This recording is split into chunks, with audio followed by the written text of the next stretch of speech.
Friends, आपको mobile screen पर complex alkyl substituent का एक क्वेश्चन नज़र आ रहा है और उसके जस्ट नीचे यहाँ पर इसका आंसर भी गिवन। डियर स्टूडेंट्स, क्या आपको इस क्वेश्चन का आंसर समझ आ रहा है? आप तब तक सोचिए ये आंसर ऐसा क्यों है। डियर स्टूडेंट्स, जब हम कॉम्पिटिटिव एग्ज़ाम की तैयारी करते हैं, नीट हो JEE हो, तो उसमें जो चेन होती है उसमें कभी कभी आइसोप्रोपाइल, सेकेंडरी ब्यूटाइल, ऐसे कॉम्प्लेक्स को वो यूज़ करते हैं और फिर उनकी हमसे नेमिंग को पूछा जाता है। तो थोड़ी सी प्रॉब्लम ज़रूर होती है, लेकिन डियर ये आंसर हमसे होने लग जाते हैं। तो चलो शुरू करते हैं, इनके बेसिक को देखते हैं और फिर इस क्वेश्चन के आंसर को बताते हैं आपको डियर ये ऐसा कैसे आया। आज आपको एक ट्रिक भी मिलेगी डियर, और उस ट्रिक का नाम है स्टोनी। उसके थ्रू भी हम इसको यूज़ करेंगे। तो शुरुआत करते हैं आपको बताने की। देखिए डियर स्टूडेंट्स, सबसे पहले हम ये सब समझेंगे आइसोप्रोपाइल क्या होता है, आइसोब्यूटाइल क्या होता है, प्राइमरी, सेकेंडरी, टर्शरी, नियो, ये सब क्या होते हैं। उसके बाद फिर हम इस क्वेश्चन को करेंगे तो हमारे लिए बहुत इजी हो जाएगा। ठीक है, चलो शुरू करते हैं। देखो डियर स्टूडेंट्स, आपको यहाँ पर नज़र आ रहा है, ये देखिए, इसको हम लोग बोलते हैं आइसोप्रोपाइल। अब डियर स्टूडेंट्स हमेशा याद रखिए, इसमें सेंटर कार्बन ये है। कुल मिलाकर आप ये देखिए कि जब 3 कार्बन हो तो ये जो सेंटर वाला कार्बन है, इस कार्बन से अगर आपको दोनों सिमिलर रेडिकल नज़र आते हो, यानी दो सेम रेडिकल आपको नज़र आते हो, तो हम आइसो वर्ड का यूज़ करते हैं, क्योंकि आइसो का मतलब ही होता है सेम और सिमिलर। ठीक है, फिर से देखो, ये जो सेंटर कार्बन है, इससे ये रेडिकल और ये रेडिकल दोनों सिमिलर हैं, इसीलिए हम क्या बोलेंगे, आइसो। और बिकॉज कार्बन इसमें 3 हैं तो क्या बोलेंगे हम, प्रोपाइल। तो ये हो जाएगा आइसोप्रोपाइल। ठीक, तो ये आइसोप्रोपाइल रेडिकल। ठीक है, क्योंकि यही चेन में लिंक होता है। उसके बाद अगर हम आगे देखें, ये देखिए, तो यहाँ पर आपने क्या देखा कि ये जो 3 कार्बन है, इसमें सेंट्रल कार्बन से फिर से देखिए दो सिमिलर रेडिकल आपको यहाँ नज़र आ रहे हैं।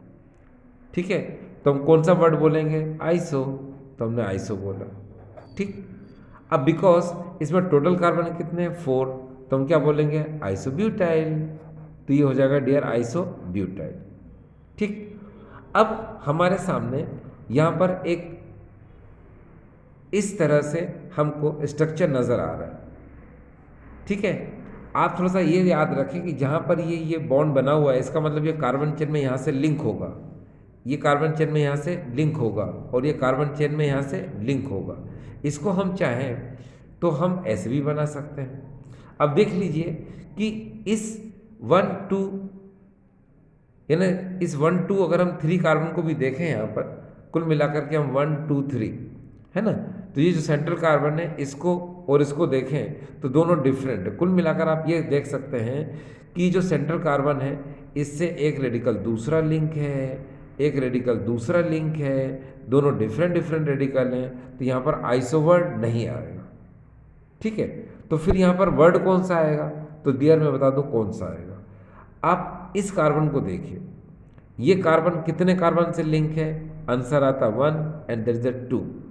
अगर ये 2 कार्बन से लिंक है तो हम बोलते हैं इसको क्या, 2 डिग्री कार्बन, और इसी को कहा जाता है सेकेंडरी।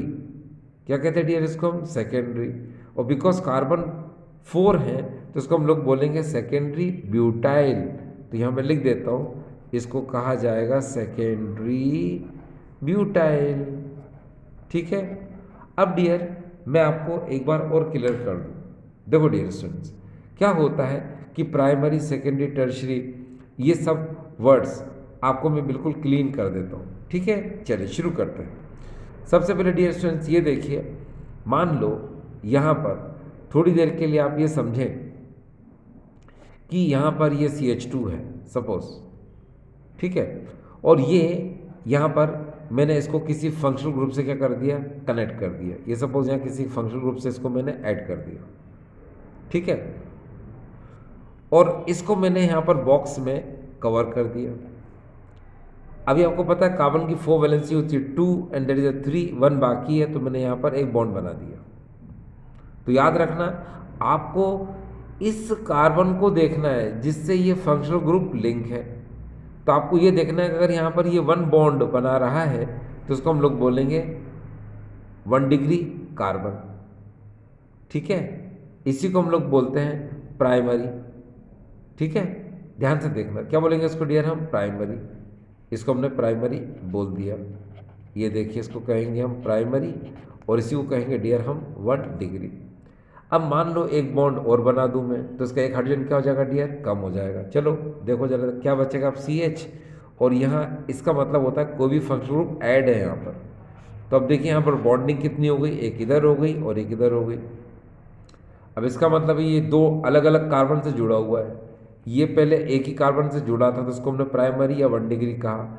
अब ये दो डिफरेंट डिफरेंट कार्बन से लिंक है, ये कार्बन जो है दो डिफरेंट डिफरेंट कार्बन से लिंक है, तो इसको हम लोग क्या बोलेंगे? सेकेंडरी, ठीक है। इसको कहेंगे हम सेकेंडरी और इसी को कहेंगे डियर हम 2 डिग्री। अब मान लो एक हाइड्रोजन और हटा दूं मैं, एक कार्बन से और लिंक कर दूं, यानी एक बॉन्ड और बना दूं, तो सिचुएशन कैसे होगी? ये इस तरह सिचुएशन हो जाएगी डियर। C या कोई भी फंक्शनल ग्रुप, इसको बॉक्स में बंद कर दो, एक बॉन्ड इधर बना दो, एक बॉन्ड इधर बना दो। तो आपने देखा कि ये कार्बन जिससे कोई फंक्शनल ग्रुप लगा हुआ है, एक कार्बन यहाँ पर लिंक है, एक यहाँ पर लिंक है और एक यहाँ पर लिंक है, तो डियर इसको हम लोग बोलेंगे क्या? टर्शरी। और इस कार्बन को हम लोग कहेंगे 3 डिग्री।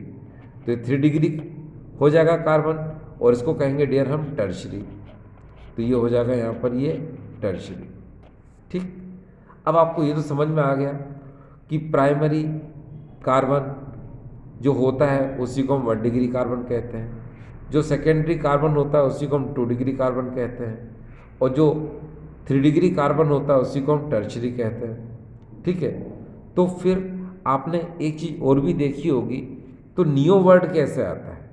तो नियो के लिए यहाँ पर मैं बता दूँ आपको कि जब सेंट्रल कार्बन 4 अदर कार्बन से इस तरह से लिंक होता है, ये देखिए इस तरह से लिंक होगा, ठीक है, तो हम इसको कहेंगे नियो। कौन सा वर्ड कहेंगे डियर? नियो। अब जैसे यहाँ पर अगर हम यहाँ CH3 लगा दें, यहाँ CH3 लगा दें, यहाँ CH3 लगा दें, यहाँ CH3 लगा दें, तो डियर पता है कौन है? इसको कहेंगे हम नियो पेंटेन। क्या कहेंगे डियर? इसको हम नियो पेंटेन। तो चलो यहाँ लिख देते हैं, ये हो जाएगा नियो पेंटेन, ये हो जाएगा, ठीक है स्टूडेंट्स। अब ज़रा हम एक काम कर सकते हैं, अब कोई भी क्वेश्चन अगर हमको मिलता है तो हम उसको इजी तरीके से कर सकते हैं, क्योंकि नॉलेज हो चुका है आपको। Primary 1 degree, secondary 2 degree, tertiary 3 degree, ठीक है। क्योंकि यही आपको कार्बन चेन में लिंक मिलेंगे, और या फिर मैक्सिमम तो ये होता है डियर, ये आइसो प्रोपाइल और यहाँ पर ये आइसोब्यूटाइल और ये सेकेंडरी ब्यूटाइल, ये आपको नज़र आ सकते हैं, ठीक है। तो अब हम क्वेश्चन करते हैं। जो क्वेश्चन हमारे सामने गिवन है, ये देखिए ये क्वेश्चन हमारे सामने आ चुका है। अब आप ध्यान से देखिए कि इस कार्बन से, यानी जो CH है, तो ये तो हमारी मेन चेन है, ठीक है। अब हम पहले मेन चेन चूज करते हैं। मेन चेन हमारी कैसे आती है? देखिए यहाँ से कर लो 1 2 3 4 5 6 7 8 9 10, ऐसे में 10 कार्बन मिल रहे हैं। 1 2 3 4 5 6 7 8 9, 9 ही मिल रहा है। 1 2 3 4 5 6 7 8, 8 ही मिल रहा है। 1 2 3 4 5 6 7 8 9, इधर से 9 मिल रहा है। 1 2 3 4 5 6, इधर भी 6। तो मैक्सिमम नंबर ऑफ कार्बन क्या हो रहा है हमको? स्ट्रेट चेन में मिल रहा है, यानी कि ऐसे। तो हमने इसको मेन चेन में चूज कर लिया। ये देखिए ये हो गई हमारी मेन चेन, ठीक। अब डियर स्टूडेंट्स ये देखिए कि डिजिट कहाँ से दिया जाए? जिधर से डियर ये जो सब्स्टिट्यूएंट लगे हैं नियरर हो, यानी पास में हो। तो इधर से अगर हम चलते हैं 1 2 3 4 5 6 पर हमको मिल रहा है। इधर से चले हम तो 1 2 3 4, तो हम इधर 4 इधर से चलेंगे डियर, क्योंकि ये हमको नियर है, यानी पास में मिल रहा है। तो चलो डियर, हम स्टूडेंट्स यहाँ पर हम इसको डिजिट देते हैं 1 2 3 4 5 6 7 8 9 और 10। देखो डियर स्टूडेंट्स, हम इस क्वेश्चन को इस आंसर के लिए सॉल्व कर रहे हैं, ठीक है। चलो अब देखो डियर स्टूडेंट्स, यहाँ पर आपको पता चल जाएगा कि 4th नंबर कार्बन पर अगर आप इस अल्काइल सब्स्टिट्यूएंट को देख रहे हो तो इस सेंटर कार्बन से आपने देखा कि 2 सिमिलर रेडिकल है, ये देखिए। तो इसको हम क्या बोलेंगे, आइसो। अब बिकॉज 3 कार्बन है तो क्या बोलेंगे इसको, आइसोप्रोपाइल। तो चलो यहाँ लिख लो आइसोप्रोपाइल, ये हमने लिख दिया, ठीक। अब जरा इस 5th कार्बन को देखिए आप, जिससे ये लगा हुआ है। तो इस सेंटर कार्बन को आपने देखा, फिर आपने इस CH3 को देखा और फिर इसको देखा, तो दोनों डिफरेंट हैं ये। तो यहाँ पर आइसो वर्ड नहीं आएगा। तो फिर आप क्या करेंगे जब आइसो वर्ड नहीं आएगा तो, है ना। तो ये जो कार्बन है जहाँ से ये लिंक है, इस कार्बन पर आप कंसंट्रेट करो तो आप देखोगे एक बॉन्ड इधर है और एक बॉन्ड इधर है, ठीक है। तो इसीलिए इसको आप क्या बोलेंगे, सेकेंडरी। ये कौन सा कार्बन है डियर, सेकेंडरी। तो हम बोलेंगे सेकेंडरी बिकॉज यहाँ टोटल नंबर ऑफ कार्बन कितने हैं, 4 है, तो हम इसको बोलेंगे सेकेंडरी ब्यूटाइल।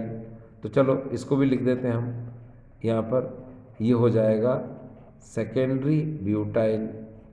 तो आपको यहाँ पर डियर नॉलेज हो चुका है क्या, कि ये है सेकेंडरी ब्यूटाइल और ये है आइसोप्रोपाइल, ठीक है ना। चलो अब बात ये आती है कि इनको लिखा कैसे जाए। तो डियर स्टूडेंट्स, यही सबसे इंटरेस्टिंग बात है कि अल्फ़ाबेटिकली ऑर्डर में हम इनकी नेमिंग लिखते हैं, मगर यहाँ कैसे लिखा जाए। आप सोच रहे होंगे कि आइसोप्रोपाइल है तो आई पहले आता है तो ये पहले आना चाहिए, और सेकेंडरी में एस बाद में आता है तो ये बाद में आना चाहिए।